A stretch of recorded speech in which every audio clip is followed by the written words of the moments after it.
Yeah. Hello, everybody, and welcome to today's session. And I am very happy to let you know that today we have a speaker from India. So today we are going to have a question answer session with Dr. Anand Nadkarni, a world-renowned expert in the field of community mental health and parenting, as he talks to us about getting ready and guiding kids for a new post-COVID world. I'm so happy and proud to say that Dr. Nadkarni is my teacher and mentor from India during my college days and my early work as a counselor in the field of mental health. And I'm very happy to be interviewing him today. So, welcome, Dr. Nadkarni. Welcome to Asha USA's speaker series. We are doing this speaker series 2020 as we are going back to school.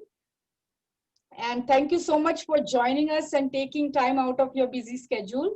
Let me give a little introduction about Dr. Nadkarni.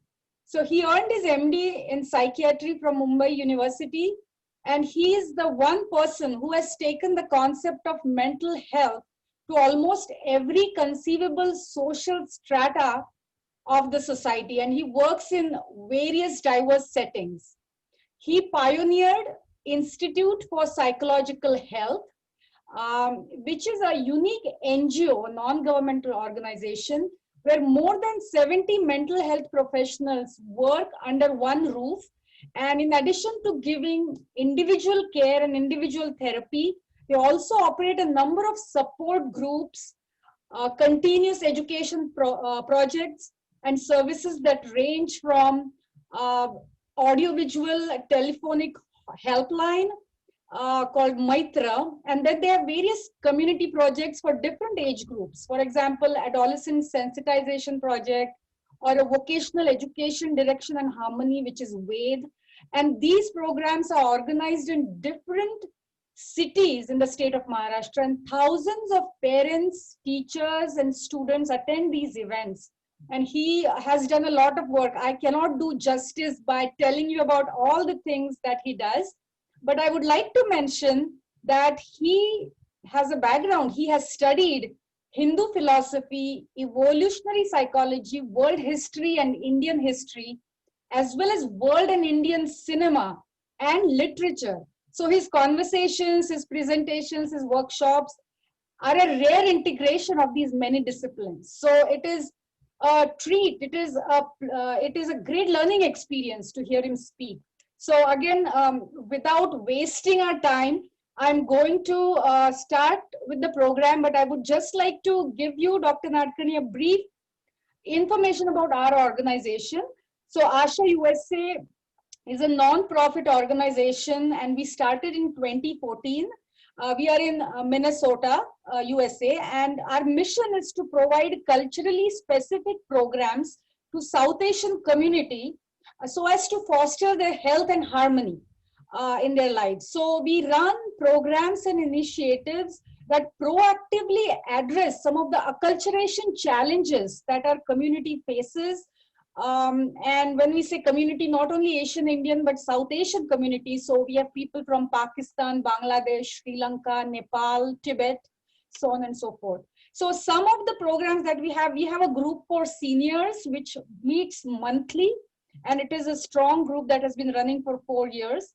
Then we have bicultural parenting education for parents, as well as educational presentations to different schools, universities, and healthcare providers and government agencies on topics related to South Asian culture and family. So we get invited and we talk about that. So our main goal is basically prevention, and that through psychoeducation. So we also have a mental health matters initiative, which is also very well received, and as a part of it, we have programs to fight against the stigma associated with mental illness and create awareness so people seek mental health. And this is especially a very important topic among the South Asian community. So for the audience, I would say if you want more information, please visit our website, www.ashausa.org. And now I'm going to have the mic over to Dr. Nadkarni. So welcome. And I know it's early morning where you are, so thank you so much for joining us today. Namaskar. And it's very, very nice, Siley, to interact with you this morning.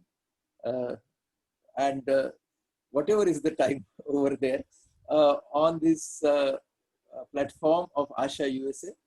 And all of you are doing very significant work, because this word came in your presentation just now, bicultural. Yeah. And we have a culture that we carry with us when we go to another country, our adopted homeland, so to say. Mm-hmm. And we have to also get acclimatized to the culture of our adopted homeland, and at the same time keep on the kind of conditionings that we have got from our own birth motherland. Yes. And it's one task for one generation, but then it becomes more arduous for the generation which has been born in the adopted homeland. Mm-hmm. Because they have only heard about the real homeland, the birth land, and they only are visitors to that land. Mm-hmm. So it becomes difficult for parents, to continue the conditioning that they had kind of naturally and inculcate that into their children, who are growing in a very, very different environment. So it's a challenging task, and all of you are trying to make that task easier for parents. So my best wishes to all of you and your work. Thank you. Thank you. So we call them, or generally, they are called first generation immigrants. So people who come here from India, for example, we are first generation, and our kids growing up here are second generation Indians. And so you rightly pointed out that it is a very difficult task, because we grew up in India and we are trying to bring up our kids in the US. And so the big cultural balance is what we are always trying to achieve. So let's start with our first question. And, as you know, currently we all, globally, wherever we are in the world, are getting bombarded with so many different issues, whether it's COVID-19 pandemic since March, or in US, we have presidential elections coming up in November. Then we have a lot of natural disasters in the recent past, like hurricanes or wildfires in some parts of US. Then recently, you must have heard, since June, we have had racial tensions and protests in various parts of the United States. And just to make a note, George Floyd lived in and died in Minneapolis, which is like 5 miles from where I am right now. So that's where the racial tension started. In addition to that, a lot of financial difficulties, loss of jobs, and all of these things makes one feel, people who are living here, like totally out of control. There's no control over anything. And a lot of uncertainty and feeling of helplessness, anxiety, hopelessness, and a lot of mixed emotions. So I would like you to start by talking about how do you think what should we do to stay sane during these difficult times? Yes, yes. Sally, that's a very thoughtful question, and that sanity that you are talking about is not a state; it's only a process. So that sanity is not going to be a permanent state at all in the time of turbulence.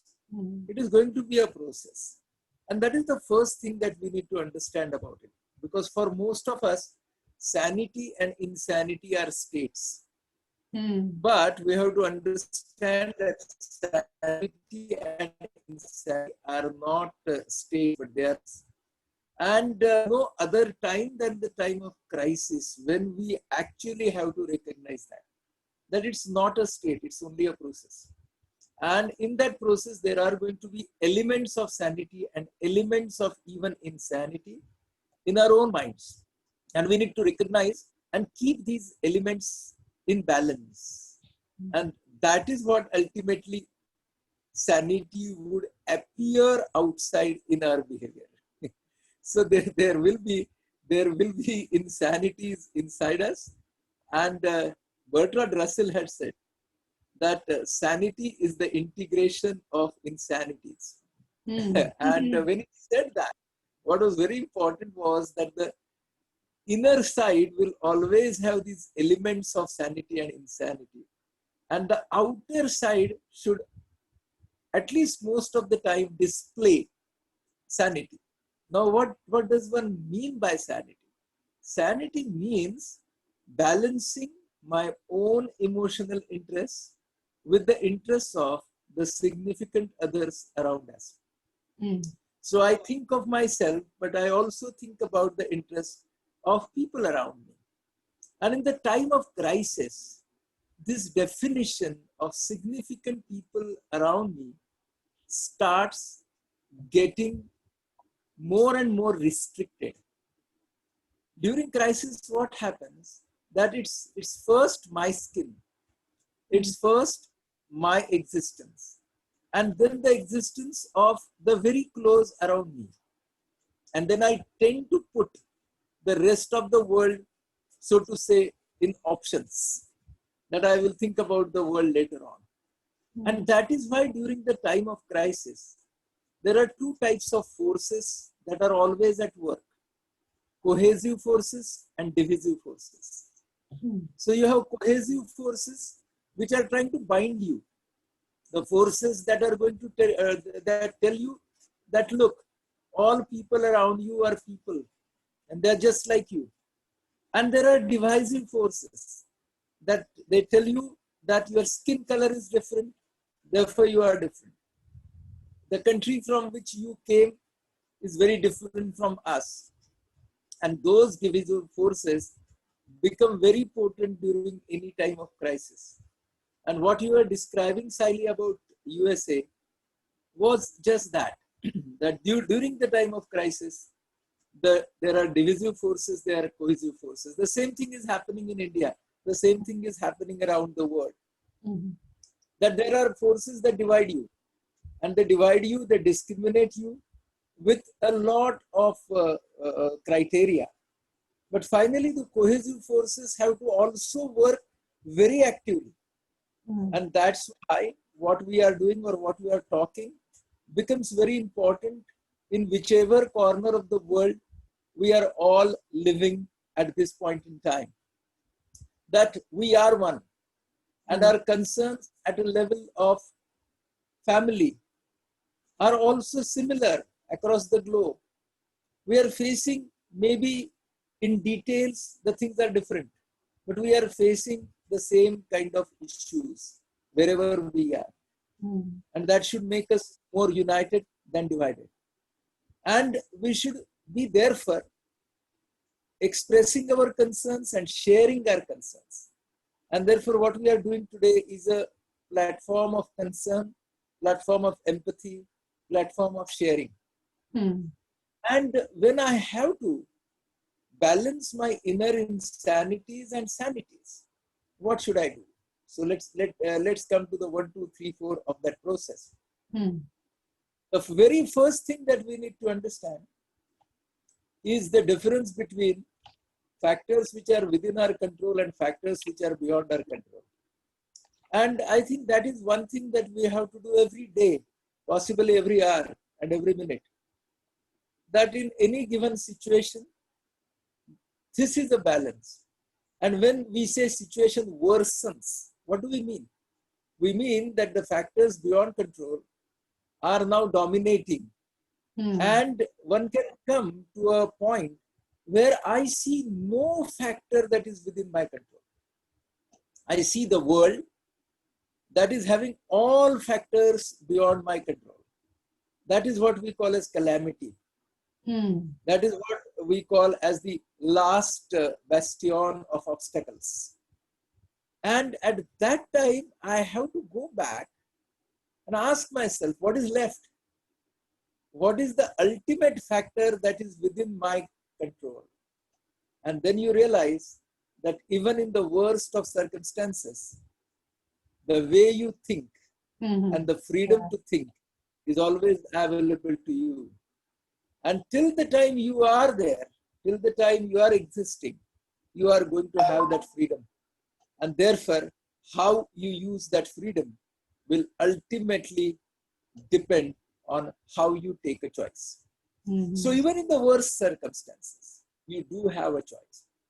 Dr. Viktor Frankl, yeah, that's what I was thinking of. Yeah. In his path-breaking book, Man in Search of Meaning, Man's Search for Meaning, has said very interestingly that in the physical world, in the physical laws, there is a action and there is a stimulus and a reaction. There is a stimulus and then there is a reaction. He says that, but in the psychological world, between the stimulus and the reaction, there lies a vacuum. And in that vacuum lies your choice. So you have a choice. And how responsibly you are going to exercise that choice. Very interestingly, Shaili, when Viktor Frankl came to the shores of United States for the first time, he obviously saw the Statue of Liberty. And then he said that if you have on the East Coast the Statue of Liberty, you should have on the West Coast a Statue of Responsibility. So you have a Statue of Liberty on one coast and a Statue of Responsibility on the other coast. So for all the people who are staying in this great, wonderful country, we have to, in our mind, erect a statue on the other coast of responsibility. Wow. And that is something which will help us to be more cohesive. And that is something which is so important, because the base of USA, this country where all of you stay, is based on cohesion, you see. And how cohesion and division occurs in the society, in the culture, that actually migrants came first from England and formed this country. So as they say, this is a country of migrants, right?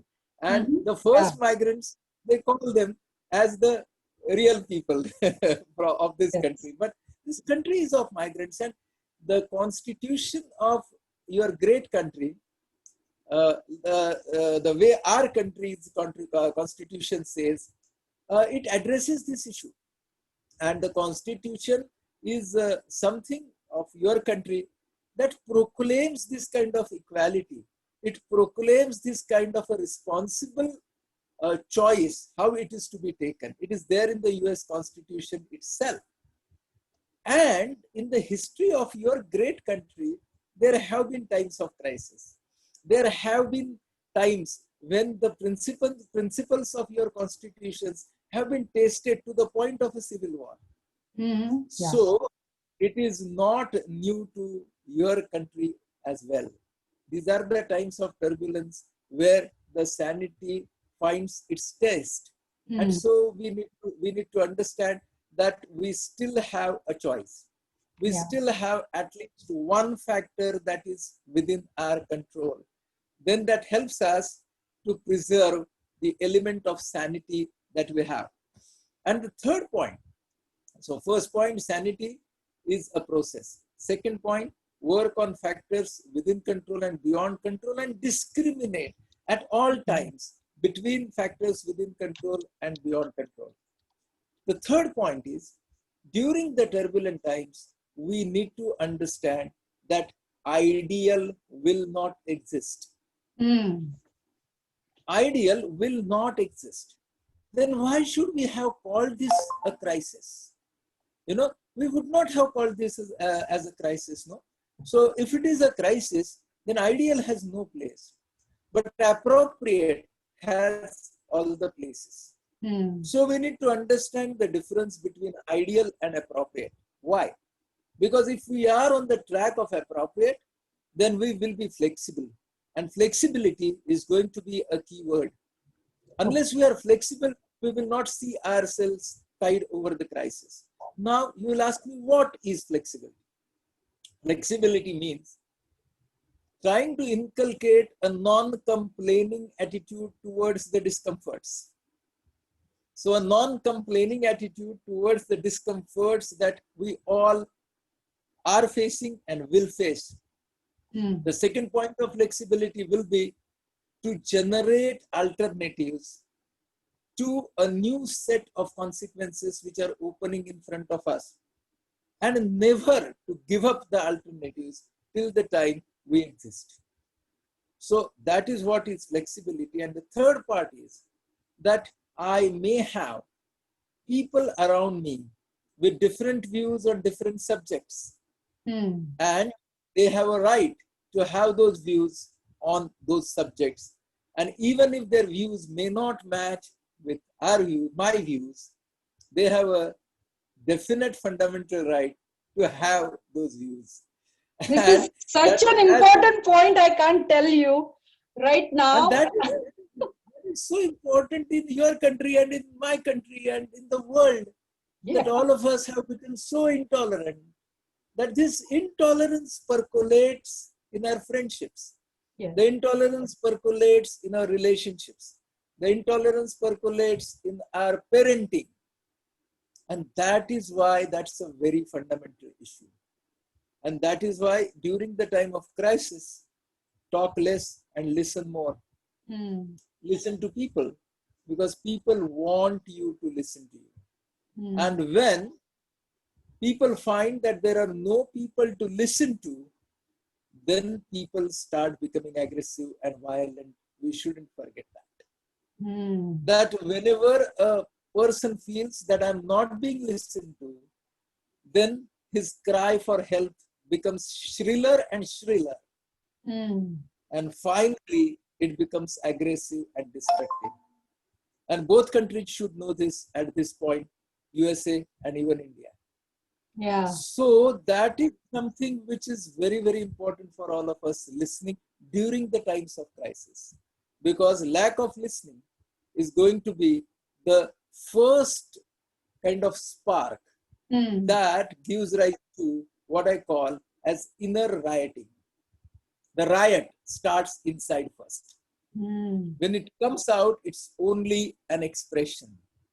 And during the time of crisis, Durkheim, the sociologist, Durkheim has said that it's the anomie. Anomie means lack of norm, loss of norm.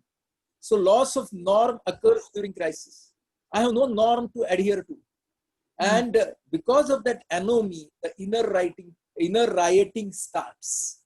So it's very important to hold on to the inner norms. What we are discussing now are the inner norms. When I say flexibility, all the norms are the inner norms. So they are the ones that will prevent the inner rioting. So I also spelled out what I mean by flexibility. So that flexibility is going to be the key to survive during that. So if we consider all these points that I have enumerated, that will help us to at least retain, preserve, and nurture the elements of sanity within us. And they will be reflected then in our behavior. Saili? Yes, you have talked about very important issues, and you touched upon almost all the crises that we are facing right now. And I really liked your point about anomie, that it has to be internal norms that we have to maintain right now. And when you talked about the rioting, or even about being very open-minded and listening to others, right now, even families are divided when talking about politics, when talking about racial justice, when talking about environmental issues. So I think as families also, we have to listen first to each other, not only to friends and people who disagree with us outside the house, but also inside the house. But as I said, this is a long topic. Let's move on to the next question that we have. And again, you must have heard this a lot. So as you know, internet, social media, WhatsApp, they are filled with all kinds of confusing and conflicting messages and news. And maybe it is related to COVID, maybe it is related to politics or whatever. And sometimes these are false news or rumors or made up news. So how do we consume this information so that on one hand we stay informed and educated about what is really going on outside, but at the same time we will not feel overwhelmed? So how can we be really good consumers of all this information? Lovely question. And it's a good phrase that we have to be informed consumers of the media. Mm-hmm. We go to media for information and we have to become informed consumers. Okay. Yeah. So that's a paradoxical way of putting it. But let's try to understand this paradox. What is very important is that we need to differentiate between the news and the views, as they say in journalism. And what are we and first, whenever we are appreciating any information from media, I have to first ask myself, is this a news or it is a view? Because in current media, what has happened is that views are given as if they are news. And therefore, the first criteria for a well-informed person to go towards media is to ask whether this is news or this is views. And generally, you will see that the numbers that you get, if that is called as news, then immediately the way the numbers are arranged is called the views. I'll give you this example. For example, the total cases of corona across the world, if it comes first, it gives you another impression. Total recoveries in the world today, if that appears first, then there is a different view. So the way the information appears in front of you, even numbers, gives you a view. So what is very important is to understand that is this a news or is this a view? Even numbers are arranged in such a way that it represents a view and not a news. Then there is no problem. There is going to be a media which is going to mix up news and views. I need to understand that. And then I need to see exactly which view this particular media bite is trying to put in front of me. Is that view constructive or destructive?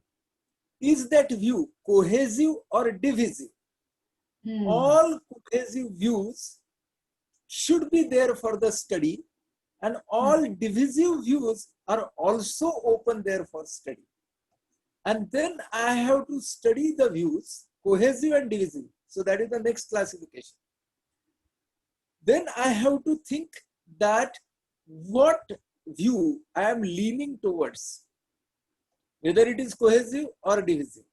Which view is going to serve my interest as well as the interests of significant others around me. I have to be analytical this way. Then what happens is that I come to believe that there are many views through which you can look at the reality. And finally, I have no compulsion that I have to accept one view only. Right? I have no compulsion like that I will only go by one view. And that is also an amount of flexibility about which we were talking about in the previous response. That I may hold on to a view, a attitude, a kind of position at this point in time. And I am firm about it. But my view has to be open for interpretation all the time, for correction, for change, for reflection. And that is the way I should go in front of the media. So my dynamism and my flexibility is very important, not the bombarding from the media. Gandhiji, Mahatma Gandhi had said that if there are two conflicting views expressed by me on the same subject, the chronologically later should be taken as my view on that subject. Okay. So what Gandhiji meant was that my thought is evolving. Exactly. And in that evolving thought, I am a firm believer in something, but I'm not a radical believer in something. I'm not a dogmatic believer in something. My thinking is always open for scrutiny. And if I have that, then I can take the media barrage with a lot of maturity. So that is something which is very important. And Gandhiji finally ends this writing with a very interesting remark. He says, if the reader still believes in my sanity. so, so he says that this is how he ends that sentence. So this is a very interesting point, that even if there is a barrage of news and views, it is my discriminating power, the way we said it just now, that gives me a footing. And that footing is important, because the barrage is going to continue. And I will have to be very firm with my footings. And I will have to be reflective. So what is very important point is that I will have to be very reflective for the media. You know, I'm not going to go and take a press conference, right? But there is an inner press conference that I'm addressing all the time. And the inner press conference is the press conference of my conscience. You know, it's a press conference of my values. So that is something that I'm addressing all the time. And that is something that I need to work on. And if I'm very conscious about this, then let the media come out with as many dramatic stories that it can. The media may have its own priorities that may perhaps is working to sabotage my attention from the real issues of concern. Let me understand all that. And I have the choice not to fall prey to this kind of a barrage. So I become then a chooser. I become a chooser, not only a receiver of information. And the moment I realize that I am a chooser and I'm not a mere puppet receiver of information, I start exercising my choice. And that is what is important in media. Exactly. Thank you. Yeah. So you make few very good points. First of all, flexibility is important. Evolving all the time is important. So because you have made up your mind doesn't mean that if new information comes in, you can't change your mind. And I also think not only receiving the information, but also passing on the information. For example, WhatsApp messages get recycled like how we breathe every second. And we have to be careful what we are passing on to other people if we don't know whether it's true or whether it's just, a rumor. So I think that's very important to be very critical of how we not only consume the media, but also distribute it around us. You are very right, because all of us have become distributors of media as well. And through the social media, we do that. So one receives a WhatsApp message, and then the way it is circulated.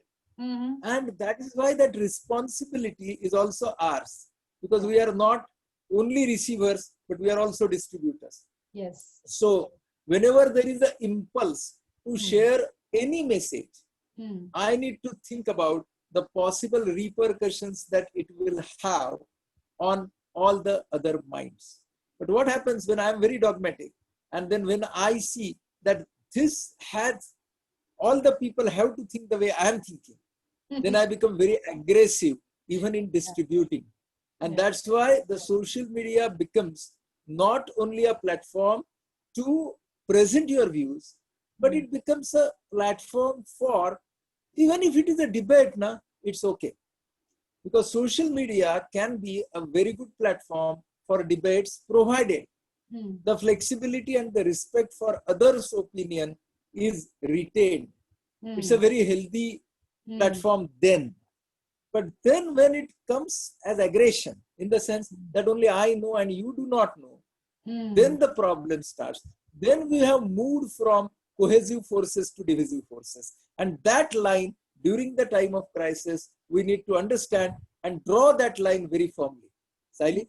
Yeah, these are very important points. I think we are all very big at the beginner stage when it comes to using media, and we need to work on it a lot in terms of how to use media responsibly. And I think now is a good time as we are going through all this. So let's move on to the third topic. And generally, South Asian families who live in the United States, I can talk about Asian Indian families, are pretty well connected with their family back home in India through phones, video calls, text messages, and so on and so forth. Now it has become so easy. We also take frequent trips to India. So people from here will go back and visit their family and loved ones very frequently. However, in the current crisis situation of the pandemic, they are not able to travel to India either to help out or take care of their sick and dying parents or relatives. And so, in the recent months, we have heard from many Indian families or even other immigrants from other South Asian countries who live here that they face a lot of anxiety and worry because of their inability to help people back home. And many are also worried that they are here and their parents are back home, whether they are safe, how are they going to go through this pandemic, and they are not able to provide that support. So we are caught in this situation right now. So what would you tell us? I'll first tell you that it's very, very natural to feel all these kind of emotions. And they are our loved ones finally, and they are away from us. So we will feel that kind of a longing, a belonging. And longing comes if you have belonging. So without belonging, there can't be longing, correct? Once they are your people, you belong to them, and that's why you long for them.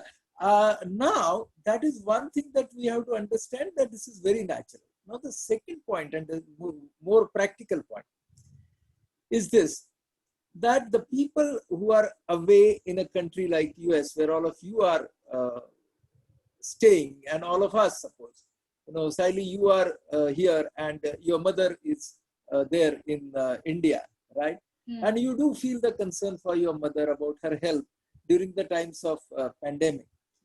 What is very important is to develop a local network around your loved ones. Though that local network will not only have the other family members, it will have extended members from the extended family. It will have members from the neighborhood. It will have members from the well-wishers of the family. And this whole network you have to slowly weave around your loved one. It will not come immediately. It will have to be worked out. And then it will start working during the time of crisis. And therefore, you sitting there has to have that kind of unseen network around your mother, around the parents that we have over there. And then you have to be in touch with not only your mother, but the entire network. The entire network should feel your concern. Then the entire network starts getting activated. And therefore, the entire network should start sharing your feeling of the belongingness. Do you get my point? So if you have that kind of a network, through your own continuous communication, it starts sharing your caring. Then at the time of crisis, it will help your parents over there. Right. This not many people realize. They feel that they have to only support their parents, which is part of the story. But they have to be in tandem with all the people who are around these people. This is what people forget. That there has to be, for example, there has to be a separate link of communication between you and the maid who is caring for your parent. And the maid should also feel responsible, accountable, and part of your family. Right. So what people do is they do not develop these kind of specific channels across the network. They take the maid as a maid. They take the nurse as a nurse, and he or she must be doing his duty. And I'm talking to my parents. No, everybody around your parent is important. Right. You should have links, even with the grocer or with the pharmacist, the doctor, the neighbor. They should receive greetings from you. They should receive regular WhatsApp messages and calls from you. Then they start feeling responsible for your parent. Right. That is what I call real family networking or social networking. And I have seen that the children who do this kind of effective social networking, they can get themselves from the level of anxiety to a level of concern. And that level of concern is very legitimate. That level of concern is very rational because you have done everything that is within your control. Also, whenever you are talking or interacting with your parents, many times I have found that there are sons or daughters who are more practical minded, and they say that my parents are there, and I have done this, 1, 2, 3, 4. Taken care of money, yes. Taken care of medicines, yes. Medical, yes. Tak. Security, they do the tick marking. Very, very nice. But they are a little less on the emotional part. And they are very practical, less emotional. And you have another group that is absolutely emotional, but very less practical. Practical, yeah. So there has to be a balance in that. So that is something which is very important, the balance of being practical and being emotional. And also you should know what is the priority of the recipient. Many times in these dialogues I find that there are people in say you are a daughter there, and you are talking to your mother. As a daughter you are anxious and your mother is well placed, okay? So you are emotionally, and you are just projecting your anxiety onto your mother and making her anxious. Exactly. So that should not happen. So that should not happen. This reminds me that even as a parent growing up, if you feel cold, you put a sweater on your little kid, right? That's what is happening here on the other way around. Now the switch has flipped. So there's your older parent and you are here and you think, oh, because you are feeling anxious, that parent has to carry that anxiety and feel anxious at the same way. Because you feel that, you are taking care of that parent now because now the roles have flipped. So it's similar. Absolutely, Sally. But you shouldn't put the sweater on when there is summer there. Exactly. So we should know exactly what is going on there, what is it like, and maybe ask the parent. I think that's where it's lacking. The communication is ask the parents, would you like this or should this be done? What do you think? And if they say that, okay, I'm comfortable, then do it rather than just assuming that they have to do this. So the point is that the ownership part, whether they are our parents or they are our kids, that ownership part always spoils the game. And till the time you are not an owner and you are only a carer, then it helps. The moment you become owner, then it gives a whole set of problems. Right. And then, here in parenting, we talk about, because Indian parents, they tell their kids what to eat. For example, for lunch, they will tell their kids, okay, you eat this, have you eaten this? Whereas American parents, they will ask their kid, what would you like to eat? That's the main difference, right? So the communication part is missing when it comes to our culture and our relationships.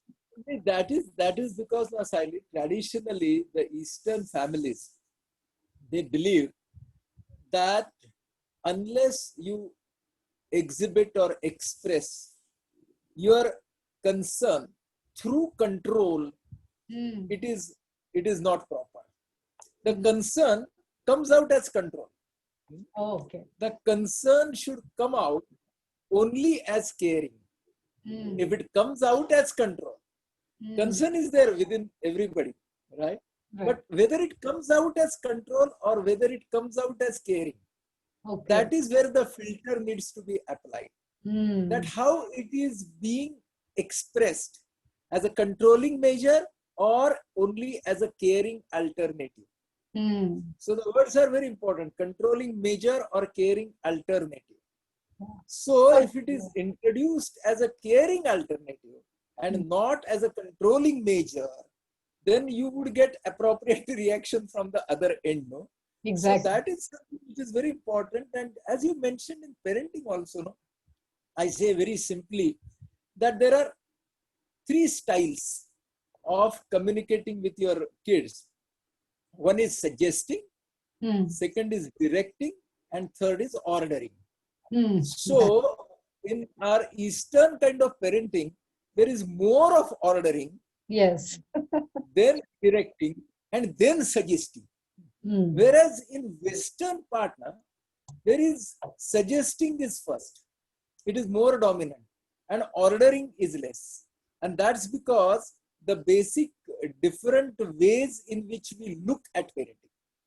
Because Eastern parenting looks at parenting as a lifelong responsibility. The Western parenting has a kind of age limit for parenting. So in the Western parenting, after a particular age of their son or daughter, the parenting becomes restricted. I'm not saying that it goes, but it becomes restricted. And in most Eastern cultures, parenting is a lifelong responsibility. Grandparenting is a part of parenting. Grandparenting still has parenting. So parenting stays forever. So in Eastern culture, once a parent, always a parent. Exactly. So then only you graduate to grandparent. That's so true. That's so true. Even if you're 5 years old or 50 years old, your mom will always ask you, did you eat? Did you have your food today? Did you sleep well? Now you see, Shaili, there are some advantages of this also. The advantages are the kind of attachment and bonding that the kind of Eastern relationships have. They have these attachments and bondings as a result of this. So there are some good points about it.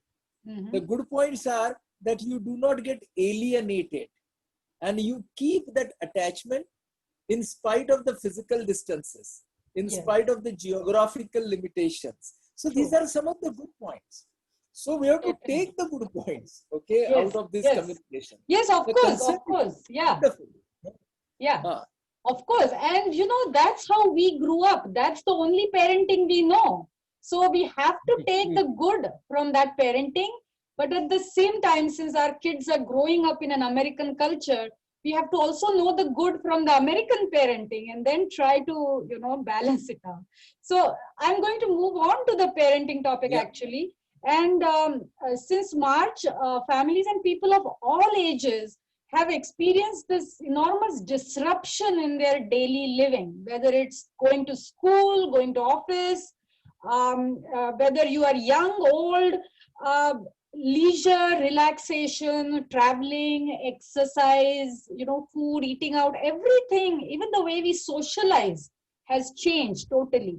And so I have a few questions related to that. And first is a question we get from parents that, there is very little, like before, at least we used to go to work, we used to come home, cook, do the things with kids and sleep, and we had a routine. But now, because everything is online, we hardly get any time to relax. So it's work is home, house chores, taking care of kids, everything is 24/7.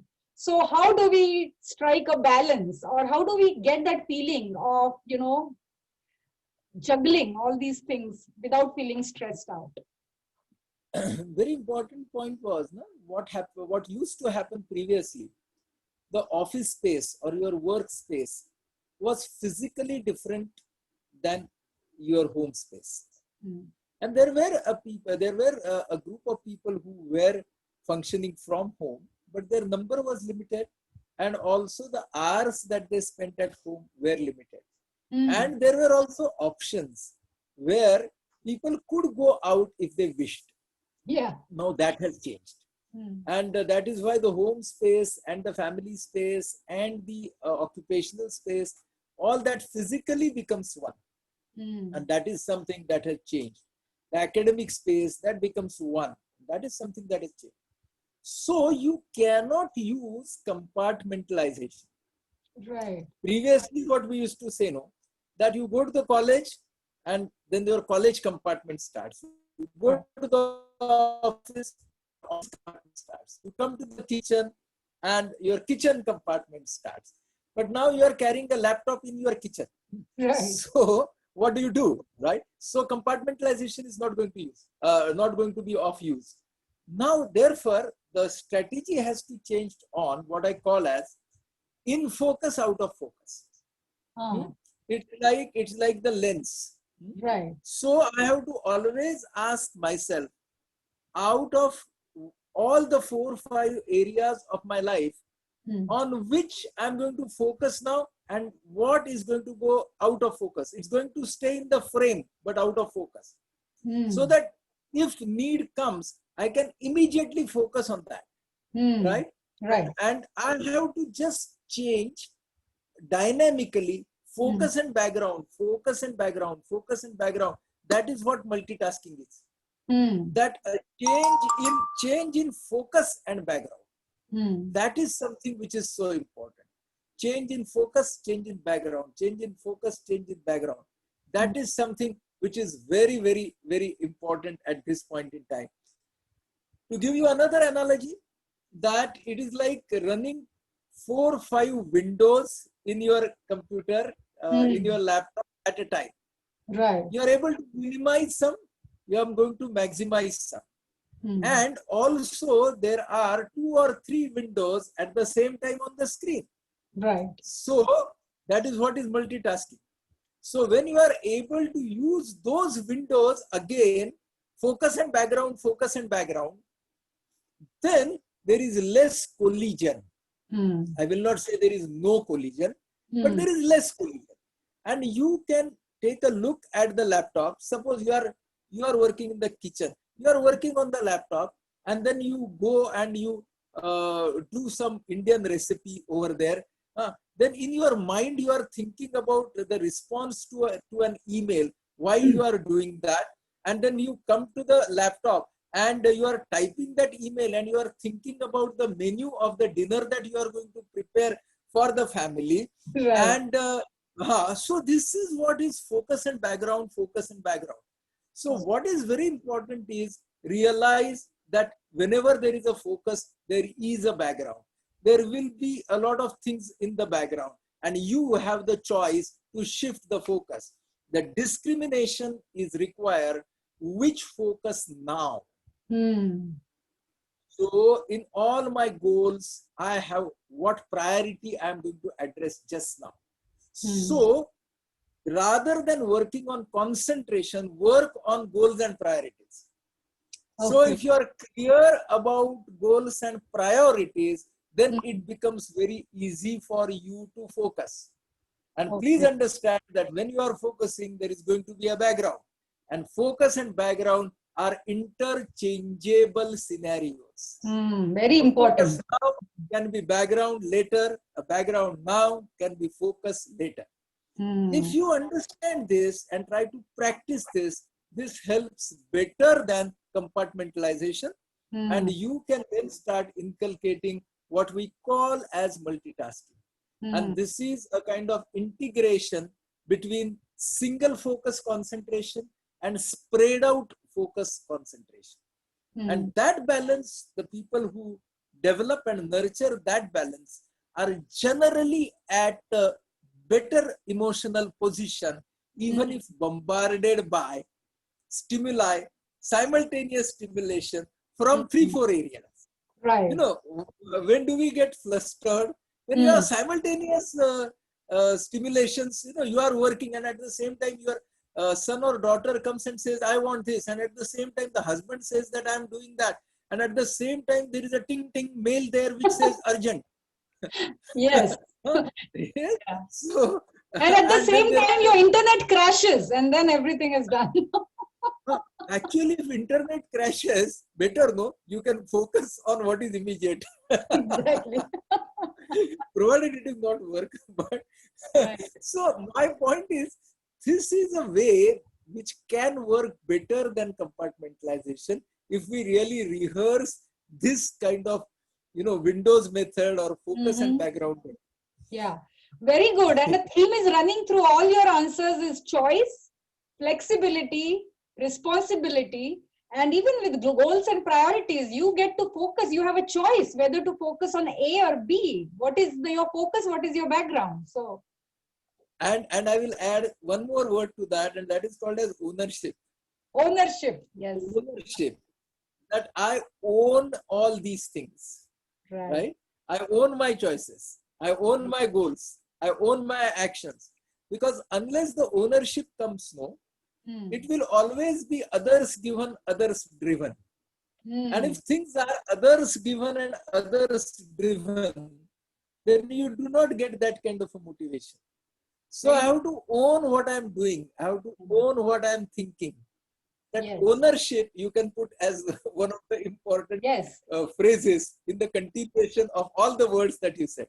Yes, and that also means that taking care of yourself. So self-care is very important in all this, right? So that should also be one of the goals, because only just running on, just doing things for others and just burning out is not going to help. And as you said, all our spaces are now have merged together. So just as you have to find your own focus for work and taking care of your house and kids, you have to find that focus where you do self-care. Very, very, very important, because as they say that your body and your mind is going to be your driver. Your mind is going to be the driver and your body is going to be the vehicle. So you have to maintain the vehicle and you have to maintain the driver. Otherwise, how will you go on a journey? Yeah. And that is why that self-care is also a very important part and needs to be focused appropriately. Yes. See, many times what you see is that these focusing on your own health, sometimes in our Eastern culture, as taken as injustice to the other duties. In the Western culture, it is not taken as that, but in Eastern culture, we are notoriously prominent for that. That when you take care of yourself, then it is seen as, oh, not taking care of the others. So this is again a fascinating point about our Eastern culture. So now that you are also a part of that Western culture, which is more individualistic, it's okay to imbibe it to the level of health. Yes. And looking after your own healthcare needs. Yes, yes, both physical and mental, both. Yeah.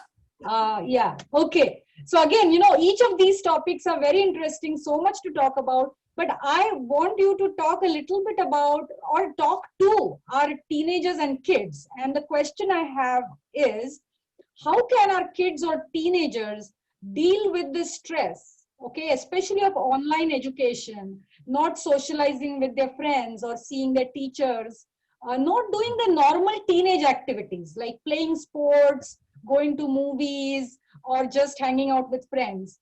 And some parents have actually complained that their kids are nowadays not feeling any motivation to do anything. They don't even get up in the morning until noon or 1 o'clock. And the kids are feeling a sense of hopelessness because so many exams were cancelled, courses have been dropped, and many colleges are changing their courses to just pass and fail instead of a letter grade. And what teenagers are feeling is their important years of education are sort of being lost or wasted. So what would you say to them in terms of coping with this current situation? Yeah, I would say that these are extraordinary circumstances, all right. But listen to what I'm going to put forth. All extraordinary situations require ordinary alternatives. All extraordinary situations require ordinary alternatives. What I mean by that is that the way of listening has not changed. Whether the situation is ordinary or extraordinary, I have to develop the ordinary habit of listening. So that habit is ordinary of listening. I have to develop as a parent how I would see the worldview of my child. Before I comment on it, whether it is right or wrong, we as parents are so judgmental about our kids that this is right. Is this right for your future? If you think like this, what will happen in future? Being present, that kid is feeling like that. That does not mean that he's going to feel like that for eternity. He's feeling like that for this time, this particular present moment. So be with your kid in the present moment. Try to mirror your kid's emotions rather than challenging those emotions. We as parents many times challenge our kids' emotions. Rather than that, if we reflect, if we mirror our kids' emotions, then it is better for us, because in some days to come, we will also be emotionally vulnerable. At that time, the kids will come and empathize with us. So empathy begets empathy. And so it is good for our own self also if we listen, empathize and mirror that kid's emotions. Rather than giving a sermon, rather than giving immediate directive alternatives. Do this, do this, do this, do this. You think about alternatives, but the alternatives are to be suggested. Again, not to be given as orders. The adolescent, teenager, youth, or even a small child all have to start stimulating their own systems. That is what parenting is. No? So we are going through a situation where you will require alternatives, and you would want to train your child to generate his or her own alternatives. Every time, do not give those alternatives on a platter. Then you are not developing them. Give them an impetus, give them a stimulus so that they start generating their own alternatives. And that can be given not by sermonizing, but through your own behavior, your body language, through your even gestures and words, a feeling that whatever is your performance in a particular field, our acceptance as parents is going to be the same. And our acceptance is not related to your performance. Unconditional. It's unconditional. And unconditional means what? Not related to performance. Because unconditional, many times people don't understand. They say, oh, there is no condition to our love.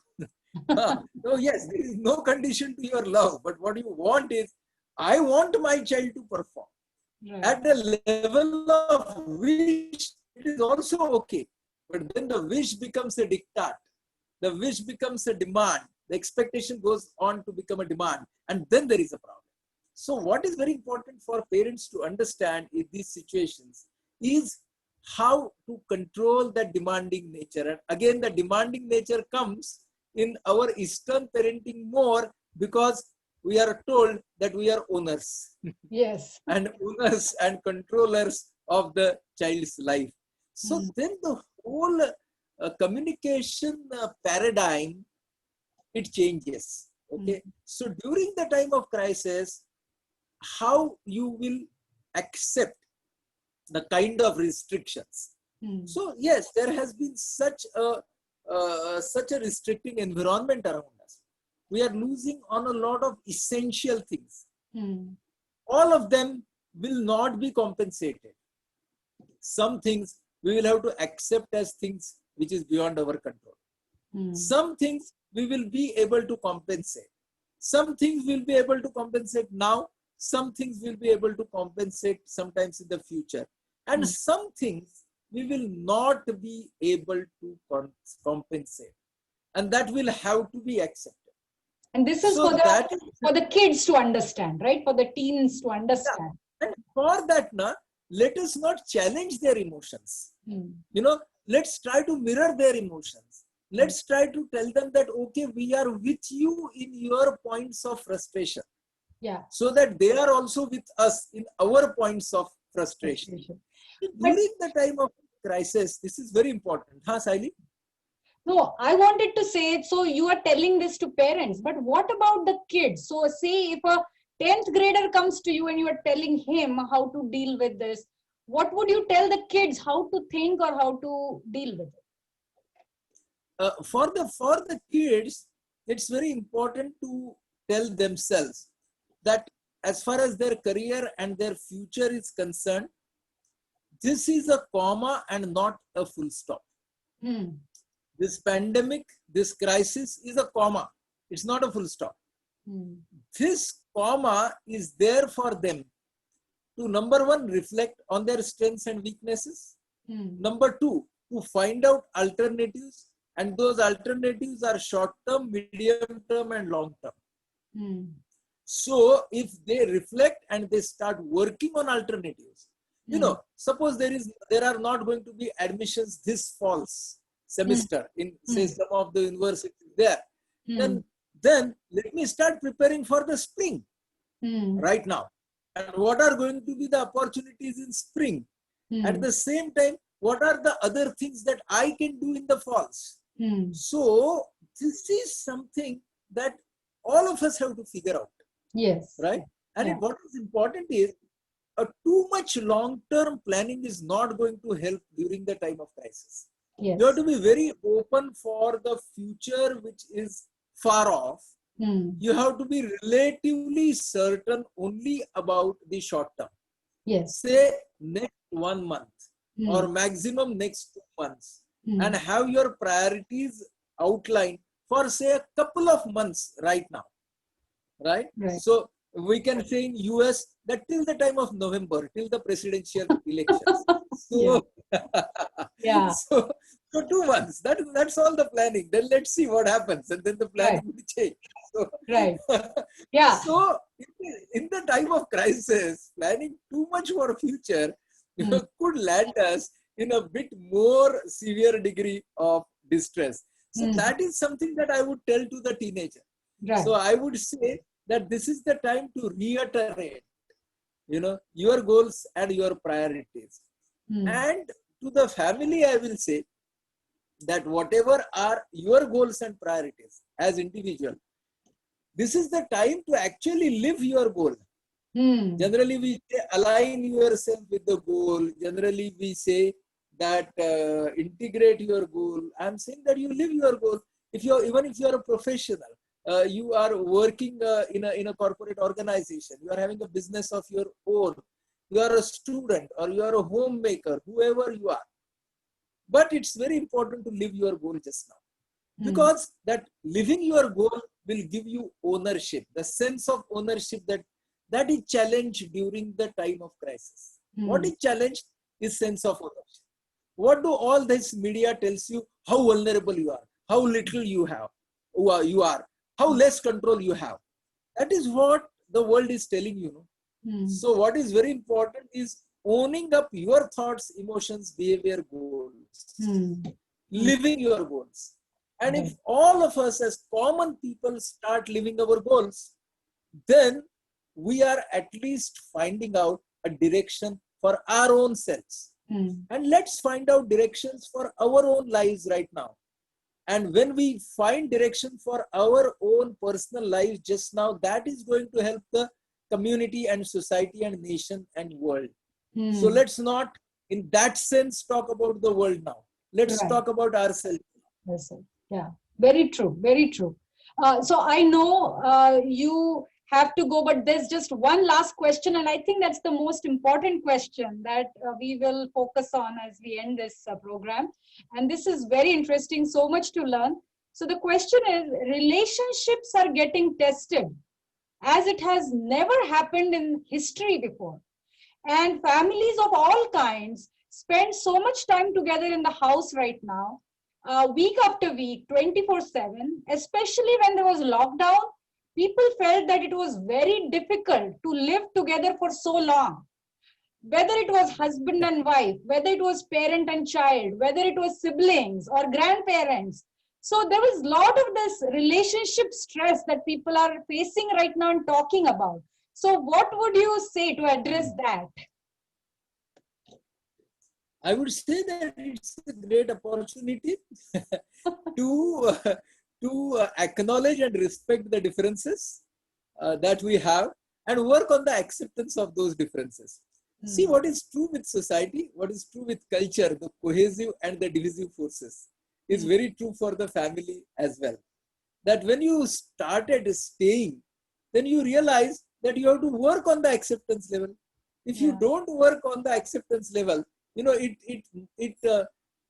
mattered a little less when you were physically away from each other for say 10 hours, 8 hours, 12 hours, something like that. But now you are together all the time. So it has started mattering, and it tells us that we have to work in all relationships on the level of acceptance. Accepting the differences and even the priorities, priority differences in all the members in our family as well. So don't make the lockdown a kind of a scapegoat, right? Don't say that this happened because of lockdown. It was happening anyway, but possibly the lockdown hastened the process. And then why not look at it as a point of reflection? And Saili, since you are also working in the field of mental health, many times I feel that people should reflect and also think about the need for professional intervention in these times, especially in the field of relationships. That why not take help?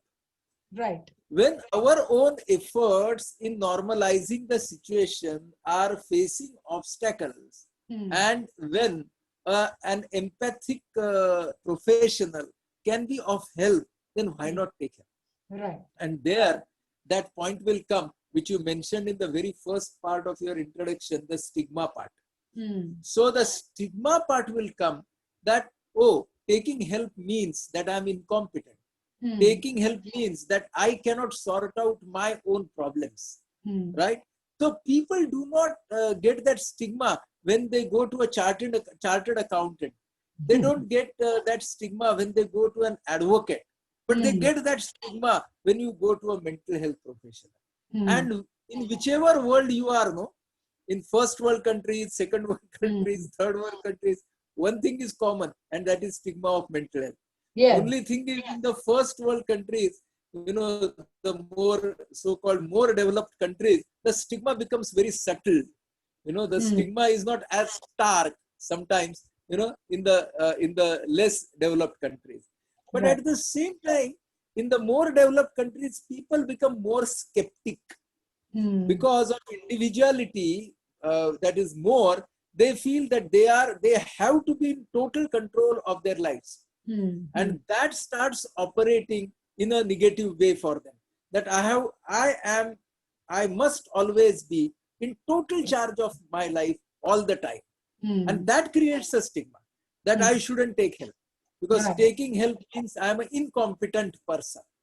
So I think in relationships, this is something which is very important. And when I say taking help, it may not be the always professional help. You can even talk to a friend of yours who is quite accepting and empathic, and you can have your own emotional health network. That is very important for the audience of Asha, because Asha has those kind of cultural roots. And many times the issues that seem very important for all of us, especially in relationships, the person who has come from a different culture may not realize the emotional significance of how we feel about certain things. And that's why your own family interactive network in these times is going to be very important. Also, there, the stigma of seeking professional help would be less. So that kind of a emotional infrastructure or networking, if we can develop in our own families during that time, And also without fixed roles. Without fixed roles means that sometimes I may be I may be in a position to vulnerable position. I would require somebody to listen to me empathically, mirror my emotions, support me. And then next week, that person who supported me will be vulnerable. Then I will support that person. Right. So I think what is very important is what we call as, we call them the principles of basic counseling, but they are not only counseling principles. They are basic principles of human interaction. Humanity, yeah. When I say empathy, when I say acceptance, when I say mirroring of emotions, this is the very basis of evolved human communication. It's not professional, it's human. Right. So if we can have a kind of a culture around us in the family of this kind of acceptance and listening that is based on acceptance, then what can happen is we can create another platform for people to express their relationship concerns. Because relationship concerns are private, and you have to kind of have a kind of networking which is very subtle. But if that subtle networking can be developed, it can actually help a lot of families. And how you can actually fabricate very subtly that kind of network of listening and empathy will be very interesting for an organization like ASHA to work during the times of pandemic. And some kind of these kind of sensitization programs could be really of help to you. Yeah. So, I was talking about our senior monthly group. So it is based on the same principle. So loneliness is a very big problem among the elderly who are here, and which is true of all elderly. But we realize that in our community, the old people who are here, that generation, they are either visiting from India or they have lived here for long and now they are retired. And so especially during winters, because we have a very long winter here. So we started this group 4 years ago, and it was a monthly group. And during the pandemic, now we are doing virtual groups on Zoom, which happened twice a month. And all these aunties and uncles, so we call them aunties and uncles, but these are all grandparents who really look forward to this once a month event. They have made friendships. They dress up and they are ready. They cook something and bring to the get together. And their children tell us that thank you for doing this, because my mom or my dad look forward to this one monthly gathering every month, and they have formed these new relationships, and they talk about things that, simple things that they all share, talk about their memories or, things, how they celebrate various festivals, and that gives them a sense of connection. So that group has been very successful, and people, even they go back to India or go to other places, they will join in and they will talk on the WhatsApp group and things like that. So we realize that importance of connection and importance of networking, as you just pointed out. That, Saili, is a wonderful idea. I may suggest that you also add a new learning element to this group. That all these seniors have to have activities that will stimulate new learnings. Yeah. We are working at our institute with a senior citizens group, more than 150 strong senior citizens group. And during the pandemic, all our senior citizens are very active, learning on different e-programs or online training programs that we have organized for them, including skills. And they have registered for them, and most of them are using the media and the gadgets appreciably well. And we have come out with our e-newsletter of our senior citizens cell. So they are creative. So two things, new learning and creativity needs to be inculcated in these kind of support groups. Then they start working much better, and you can increase their participation. Yeah.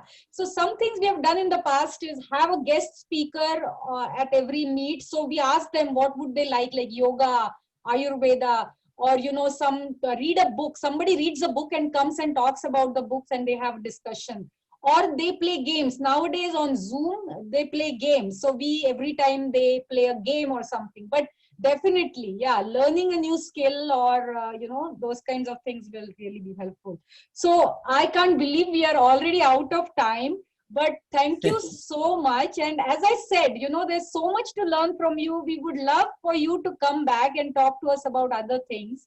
But there's so much to think about and reflect on what you just said.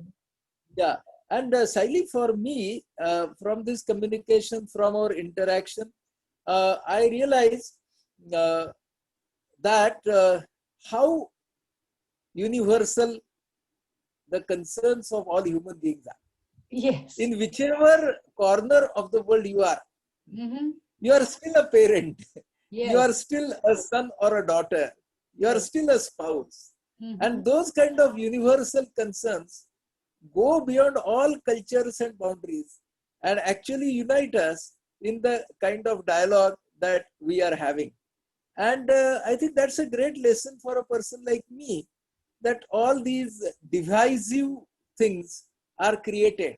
And actually, beyond those divisive things, there are also cohesive things, like the bondings that we have. And those bondings can cross all the barriers. So all the best for your organization to cross these barriers more effectively, and you addressing the universal concerns, emotional concerns of all the people in your community. And thanks a lot for inviting me. It was a pleasure, and it would be a pleasure again to come and interact with your group. So thank you so much, and namaskar. Yes. Thank you. Thank you very much, and we will see you.